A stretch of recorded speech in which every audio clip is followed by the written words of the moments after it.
Welcome all of you to our channel Lab Chai Guru. If you are new viewers on our channel, then you must share and subscribe our channel and don't forget to press the bell icon. हमारा आज का पहला question है the muscles that form the partition between the thoracic and the abdominal cavity is called the. तो जो partition करता है वो मसल्स के बारे में आपको बताना है, जो थोरेसिक और एब्डोमिनल कैविटी के बीच का पार्टीशन करता है उसको हम लोग क्या बोलते हैं। आपके ऑप्शन है quadratus lumborum, external oblique muscles, C option जो है आपका वो है डायफ्राम, और जो लास्ट ऑप्शन है पेसोएज मेजर। और इसका राइट आंसर हो जाएगा ऑप्शन सी डायफ्राम। यानी डायफ्राम क्या है, वो मसल्स है जो पार्टीशन करता है थोरेसिक और एब्डोमिनल कैविटी को। ठीक है, चलिए बारी बारी से सबके बारे में डिटेल में देख लेते हैं। तो सबसे पहले हम लोग देख लेते हैं क्वाड्रेटस लंबोरम के बारे में। तो क्वाड्रेटस लंबोरम जो है इसको शॉर्ट में हम लोग क्यूएल भी बोलते हैं। तो ये जो होता है ये पेयर्ड में मसल्स होता है, और ये होता कहाँ है, तो लोअर बैक जो होता है उसके अदर साइड में ये प्रेजेंट होगा। यानी आप कह सकते हैं लेफ्ट एंड राइट जो पोस्टीरियर एब्डोमिनल वॉल्स होता है वहाँ ये प्रेजेंट होता है। ठीक है, और ये शेप के बारे में यदि हम बात करें तो इरेगुलर शेप इसका होता है, क्वाड्रिलेटरल शेप होगा। ठीक है, इरेगुलर एंड क्वाड्रिलेटरल शेप का ये होगा। अब नेक्स्ट हम देख लेते हैं एक्सटर्नल ऑब्लिक मसल्स। तो एक्सटर्नल ऑब्लिक मसल्स जो होता है ये भी पेयर्ड में होता है, और ये होता कहाँ है, तो ये जो लेटरल साइड्स जो होता है एब्डोमिनल वॉल्स का वहाँ पे ये प्रेजेंट होता है।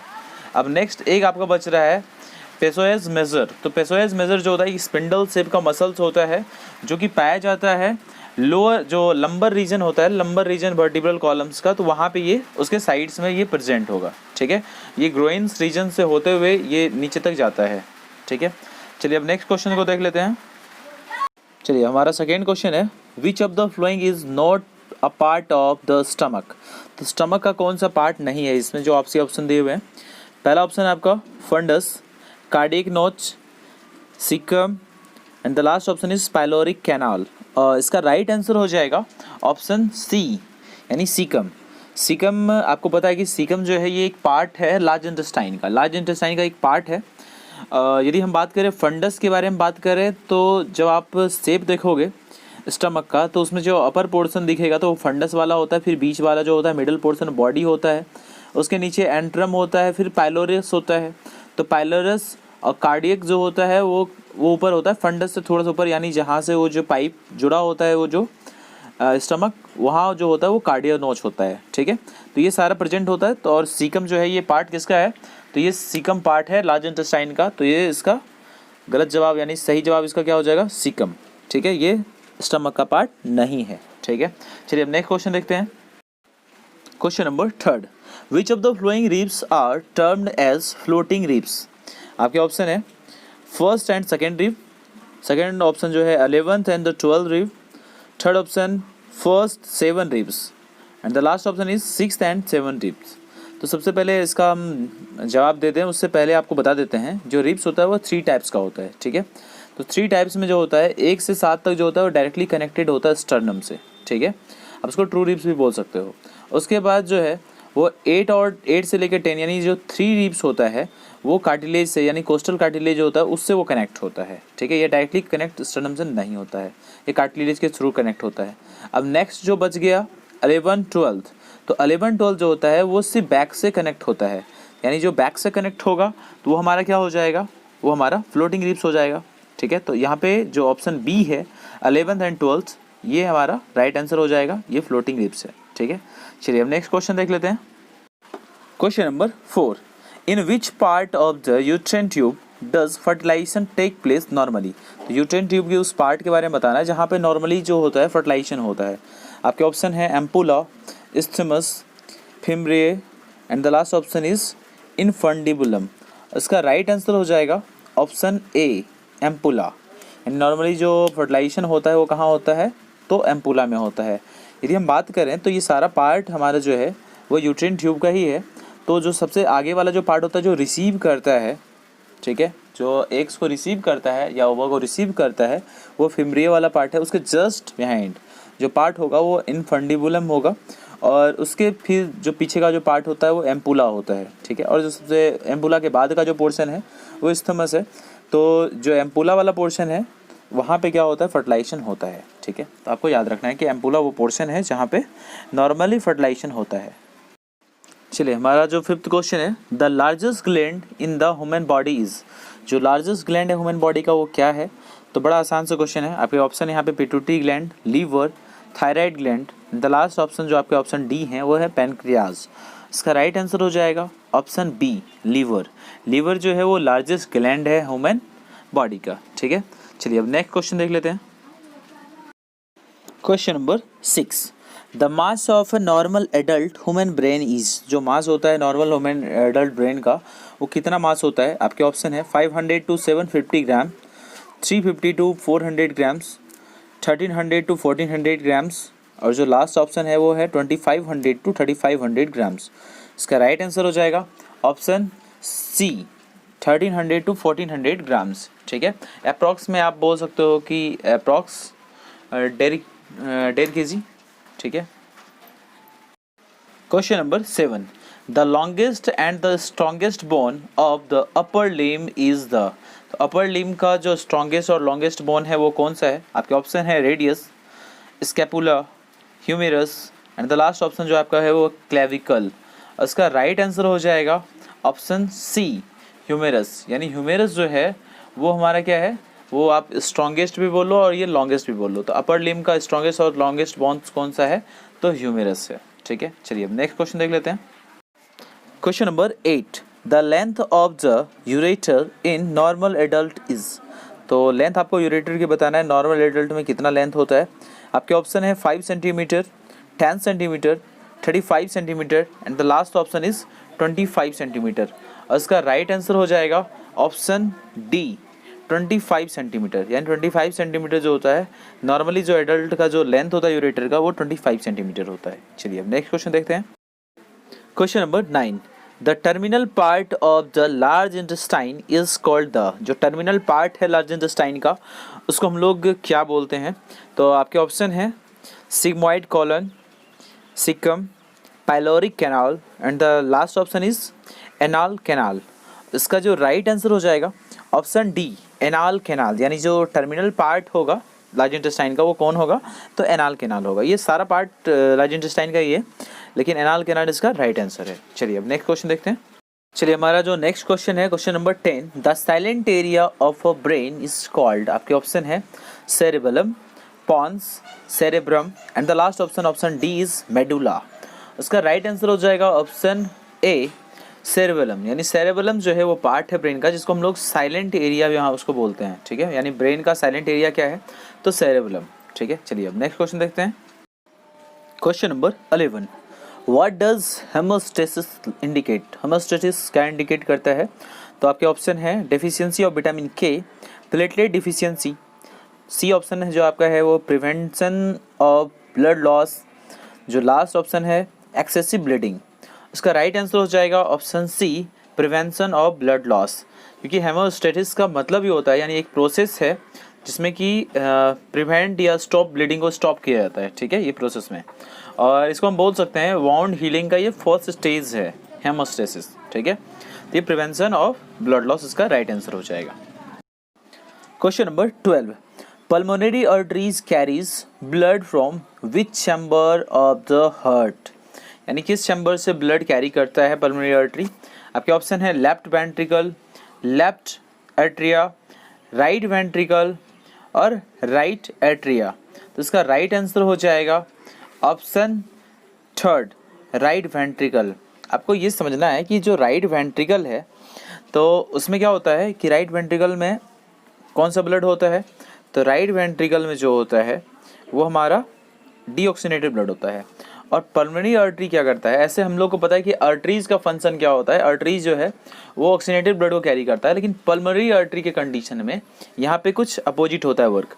तो पल्मोनरी आर्टरी जो है एक्सेप्शन केस है, आर्टरीज होते हुए भी ये डीऑक्सीनेटेड ब्लड को कैरी करता है, ठीक है। तो राइट वेंट्रिकल इसका राइट आंसर है। चलिए अब नेक्स्ट क्वेश्चन देखते हैं। Question number 13, which of the following is not a hormone secreted by anterior pituitary? आपके ऑप्शन है एडिनोकोर्टिकोट्रोपिक हार्मोन, सेकेंड ऑप्शन आपका growth hormone, third option thyroid stimulating hormone, और जो लास्ट ऑप्शन डी है एंटी डायूरेटिक हार्मोन, यानी इसको ADS भी बोल सकते हैं। तो सबसे पहले हम लोग बात समझ लेते हैं, पहले एंटीरियर पिट्यूटरी और पोस्टीरियर पिट्यूटरी, टू टाइप का पिट्यूटरी यहाँ पे हम लोग को पिट्यूटरी ग्लैंड में हम लोग पढ़ते हैं, एंटीरियर पिट्यूटरी के बारे में और पोस्टीरियर पिट्यूटरी के बारे में। जो एंटीरियर पिट्यूटरी होता है तो उसमें जो हार्मोन्स होंगे, कौन कौन से हार्मोन्स जो यहाँ पे ऑप्शन में दिए हुए हैं, तो thyroid stimulating hormone, growth hormone और एडिनोकोर्टिकोट्रोपिक हार्मोन, ये सारे जो हैं ये एंटीरियर पिट्यूटरी ग्लैंड सेक्रीट करता है। और जो एंटी डायूरेटिक हार्मोन है वो पोस्टीरियर पिट्यूटरी ग्लैंड सेक्रीट करता है। तो उस कारण से इसका जो राइट आंसर हो जाएगा वो हो जाएगा option D anti diuretic hormone. ठीक है, तो यदि हम लोग बात कर लेते बारी बारी से इसके फंक्शन के बारे में, तो एंटी एडिनोकोर्टिकोट्रोपिक हार्मोन जो है यानी ACTH इसको बोल लेते हैं शॉर्ट में, ये जो हार्मोन होता है वो स्टिमुलेट करता है एडिनल कॉर्टेक्स को, ठीक है, ताकि वो सिंथेसाइज कर सके अपने हार्मोन्स को। नेक्स्ट है ग्रोथ हार्मोन। तो ग्रोथ हार्मोन जो होता है वो नेसेसरी होता है नॉर्मल ग्रोथ के लिए, बॉडी के डेवलप्ड होने के लिए ज़्यादा ज़रूरी है। उसके बाद थायराइड स्टिमुलेटिंग हार्मोन, नाम से पता चल रहा है तो थायराइड को स्टिमुलेट करेगा, यानी जो थायराइड है उसे सिंथेसाइज करेगा अपने हार्मोन्स को, उसके लिए थायराइड स्टिमुलेटिंग हार्मोन क्या करेगा, थायराइड ग्लैंड को स्टिमुलेट करेगा उसके फंक्शन को। ठीक है, चलिए अब जो नेक्स्ट बचा हमारा एक लास्ट बच रहा है एंटी डायूरेटिक हार्मोन। तो ये क्या करेगा, decreasing urine output by increasing tubular reabsorption in the kidney. जो ट्यूबुलर रीअब्जॉर्प्शन होता है किडनी में उसको ये बढ़ा देगा, जिससे जो यूरिन आउटपुट होता है वो डिक्रीज हो जाएगा। ठीक है, चलिए अब नेक्स्ट क्वेश्चन देख लेते हैं। Question number 14, the functional unit of kidney is, आपके ऑप्शन है न्यूरॉन, सेकेंड ऑप्शन नेफ्रॉन, जो थर्ड ऑप्शन है लिम्फेटिक्स और जो लास्ट ऑप्शन है एल्वियोली। उसका राइट आंसर हो जाएगा ऑप्शन बी नेफ्रॉन, क्योंकि किडनी में क्या प्रेजेंट होता है, तो नेफ्रॉन प्रेजेंट होता है। तो बेसिकली से इसका आंसर क्या हो जाएगा, नेफ्रॉन। ठीक है, नेफ्रॉन क्या करता है, यानी जो फिल्ट्रेशन करना होता है उसका काम जो है नेफ्रॉन के द्वारा किया जाता है। न्यूरॉन्स के बारे में तो पता है कि न्यूरॉन्स यानी एक नर्व सेल्स है और इसका काम क्या होता है, ब्रेन का कनेक्शन जो होता है अदर पार्ट्स बॉडी में उसको एक तरह से आप ये बता सकते हैं कम्युनिकेट करने का काम जो होता है वो न्यूरॉन्स का होता है। ठीक है, एल्वियोली पता है कि कहाँ होता है, तो एल्वियोली जो होता है वो लंग्स में होता है। तो ये सारे जो हैं किडनी से रिलेटेड नहीं है एक नेफ्रॉन को छोड़ के, तो nephron is the right answer. Question number 15, the volume of air inspired या expired with each normal breath is called. आपके ऑप्शन है tidal volume, residual volume, C option जो है आपका expiratory reserve volume and the last option जो D है inspiratory reserve volume. तो इसका जो राइट आंसर हो जाएगा वो हो जाएगा ऑप्शन ए टाइडल वॉल्यूम। तो सबसे पहले हम लोग इस बात को समझ लेते हैं, ये tidal volume, residual volume, expiratory reserve volume और इंस्पायरेटरी रिजर्व वॉल्यूम ये सब है क्या। तो जो टाइडल वॉल्यूम है तो ये तो पता चल रहा है आपको कि जो वो वॉल्यूम जो हम एयर को इंस्पायर्ड करते हैं या एक्सपायर्ड करते हैं, नॉर्मल ब्रीथिंग जब हम लोग करते हैं तो जितना वॉल्यूम एयर जो है हमारा जो हमारा लंग्स है वो कितना उसको होल्ड करता है, यानी एक बार जब हम लोग इनहेल करेंगे तो कितना हम एयर को लेंगे, ठीक है, उसका जो वॉल्यूम है वो हमारा हो जाएगा टाइडल वॉल्यूम। या एक्सपायर्ड हम लोग जो एक्सपायरेशन करेंगे तो उसमें एक्सपायर्ड कितना हम लोग एयर को करेंगे, ये हमारा टाइडल हो गया। ठीक है, नॉर्मली।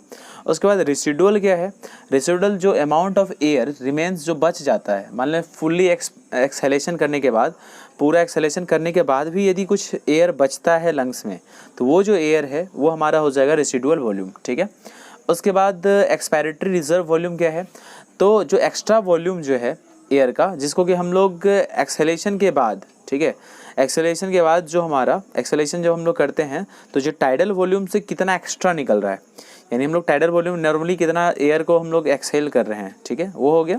लेकिन उससे यदि कितना ज़्यादा हम लोग यदि फोर्सफुली यदि करते हैं तो ज़्यादा से ज़्यादा एयर को निकालते हैं, तो उस कंडीशन में कितना ज़्यादा निकल रहा है वो हमारा जो है वो एक्सपायरेटरी रिजर्व वॉल्यूम हो जाएगा।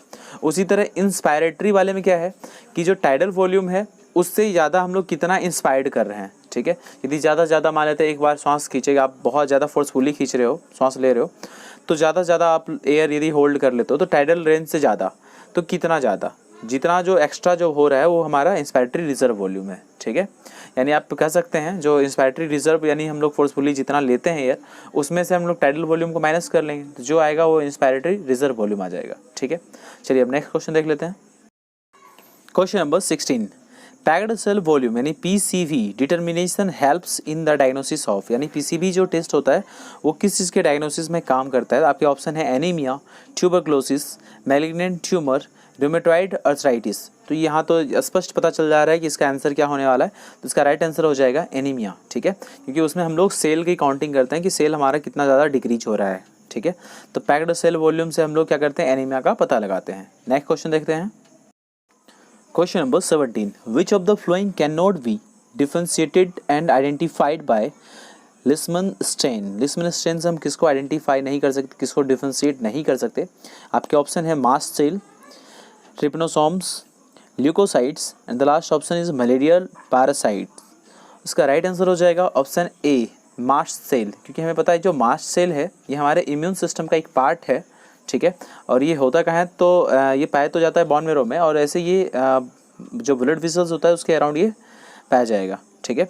और जैसे ही कोई एंटीजन हमारे शरीर में आता है तो ये तुरंत एक्टिव हो जाता है, ठीक है, मास्ट सेल। उसके बाद हम बात कर लेते हैं ट्रिप्नोसोम्स के बारे में बात कर लेते हैं। तो ट्रिप्नोसोम्स के बारे में बताया कि ये प्रोटोजोआ है, एक पैरासाइट है, ठीक है, और इसी की वजह से जो होता है स्लीपिंग सिकनेस जो बीमारी होता है वो इसी की वजह से होता है, उत्पन्न होता है। आगे हमारा है ल्यूकोसाइट्स। तो ल्यूकोसाइट्स को ये डिफरेंशिएट इजीली कर सकता है।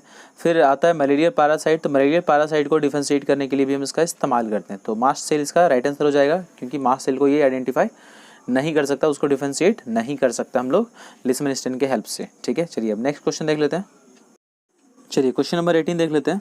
When the mean corpuscular volume यानी MCV increase above the normal range the RBC is non age. तो उस कंडीशन में हम लोग क्या बोलेंगे? जब एमसीवी जो है वो इंक्रीज हो जाता है नॉर्मल रेंज से, तो उस समय हम लोग क्या बोलेंगे उस कंडीशन को? आपके ऑप्शन है normocyte, macrocytes, hyperchromic and the last option is microcyte. तो मैक्रोसाइट, एक माइक्रो है एक माइक्रो है, ठीक है।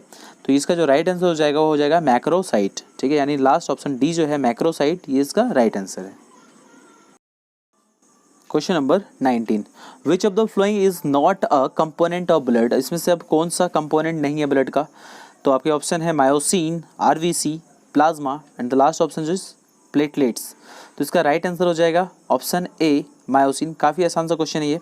तो मायोसिन के बारे में पता है कि मायोसिन क्या एक प्रोटीन है जो कि जो हमारा मसल्स का जो अरेंजमेंट होता है वो जो चेंज होता है वो मायोसिन की वजह से ही होता है, ठीक है। चलिए अब हम लोग नेक्स्ट क्वेश्चन देख लेते हैं। Question number 20, which of the following blood group people are called universal donor. यानी यूनिवर्सल डोनर हम किसको बोलेंगे? ऑप्शन ए है A negative, option B is B positive, option C O negative and the last option is A B positive. इसका right answer हो जाएगा, universal donor पूछा जा रहा है तो राइट आंसर हो जाएगा ऑप्शन सी, यानी ओ निगेटिव। ये पता है आपको, ओ जो निगेटिव जो ब्लड है ओ निगेटिव, तो इसके ऊपर कोई RH फैक्टर है नहीं, तो इस कारण से ये किसी को भी डोनेट कर सकता है, ठीक है। उसके बाद हम लोग ए बी पॉजिटिव के बारे में बात करें तो यूनिवर्सल एक्सेप्टर है ए बी पॉजिटिव, ठीक है। तो आपको याद रखना है A B positive universal acceptor है और ओ निगेटिव जो है यूनिवर्सल डोनर है। चलिए अब नेक्स्ट क्वेश्चन देखते हैं। Question number 21, which of the following is the normal value of fibrinogen. तो नॉर्मल वैल्यू फिब्रिनोजन का क्या है? इसमें से आपके ऑप्शन है 4.7 ग्राम पर डेसीलीटर, 7.3 ग्राम पर डेसीलीटर, 2.3 ग्राम पर decilitre and the last option is 0.3 ग्राम पर डेसीलीटर। उसका राइट आंसर हो जाएगा ऑप्शन डी, 0.3 ग्राम पर डेसीलीटर, ठीक है। चलिए अब चलते हैं हम अपने नेक्स्ट क्वेश्चन में। Question number 22, which of the flowing values is the normal range of prothrombin time. तो प्रोथ्रोम्बिन टाइम का नॉर्मल रेंज इसमें से पूछा जा रहा है। तो 5 to 6 second, 20 to 25 second, 11 to 13 second and the last option is 1 to 2 second. तो इसका राइट आंसर हो जाएगा ऑप्शन सी, 11 to 13 सेकेंड, ठीक है। तो प्रोथ्रोम्बिन टाइप का नॉर्मल रेंज यदि पूछा जाएगा आपको तो उसका क्या हो जाएगा आंसर? 11 to 13 सेकेंड, ठीक है। चलिए अब चलते हैं अपने नेक्स्ट क्वेश्चन पे। चलिए हमारा नेक्स्ट क्वेश्चन है, which anticoagulant is use to store blood in blood bank. यानी ब्लड बैंक में ब्लड को स्टोर करने के लिए कौन से एंटीकोगुलेंट का इस्तेमाल करते हैं? आपके ऑप्शन है heparin, second option is citrates, third option is oxalate और जो लास्ट ऑप्शन डी है डाइसोडियम सॉल्ट। इसका राइट आंसर हो जाएगा ऑप्शन बी, सिट्रेट्स, ठीक है। यानी सिट्रेट्स में हम लोग CPD, ACD, CPDA फर्स्ट इसका हम लोग इस्तेमाल करते हैं, ठीक है, क्योंकि CPDA फर्स्ट जो है वो 42 डेज तक प्रिजर्व कर सकता है ब्लड को। तो मेनली ये जो सिट्रेट है आपका CPD है, तो इसका मतलब सिट्रेट फॉस्फेट डेक्सट्रोज। ACD है तो एसिड सिट्रेट डेक्सट्रोज, कभी कभी ये फुल फॉर्म भी पूछा जाता है, तो आपको याद रखना है, ठीक है। तो सिट्रेट्स जो हमारा एंटीकोगुलेंट होता है उसका इस्तेमाल हम लोग ब्लड बैंक में ब्लड को स्टोर करने के लिए करते हैं, ठीक है।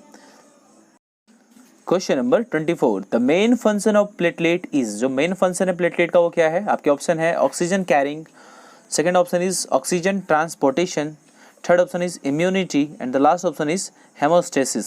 उसका राइट आंसर हो जाएगा ऑप्शन डी, हेमोस्टेसिस। क्योंकि पता है आपको हेमोस्टेसिस क्या है, यानी जिसमें हम लोग प्लेटलेट के प्लग फॉर्मेशन का होता है, जिससे कि ब्लड लॉस जो होता है उसको हम प्रिवेंट कर सकते हैं, ठीक है। तो ये प्लेटलेट के एक मेन फंक्शन है हेमोस्टेसिस, ठीक है। चलिए अब नेक्स्ट क्वेश्चन देख लेते हैं। क्वेश्चन नंबर 25, और ये आज का हमारा लास्ट क्वेश्चन है, क्योंकि क्वेश्चन ज़्यादा रखने से बहुत ज़्यादा बड़ा जो हमारा वीडियो हो जाएगा, ऐसे ही काफ़ी बड़ा वीडियो हो चुका है।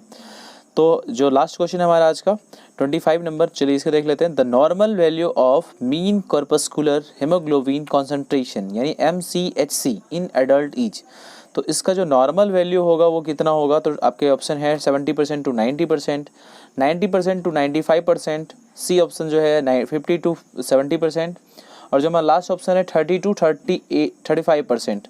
इसका राइट आंसर हो जाएगा ऑप्शन डी, 30 टू 35%। कई जगह यहाँ पे ये आपको 33 से 36 ये भी आपको दिख सकता है। तो यहाँ पे जो आपके ऑप्शन दिए हुए हैं उसके अकॉर्डिंग आपको चूज़ करने हैं, उसके अकॉर्डिंग ये 30 टू 35% इसका राइट आंसर हो जाएगा, ठीक है। तो चलिए आपसे फिर अगले वीडियोज़ के साथ आपके साथ मुलाकात होगी। नेक्स्ट वीडियो में हम जो बचे हुए क्वेश्चन हैं उसको कवर करेंगे। तो बस आज के लिए इतना ही, बाय बाय, टेक केयर।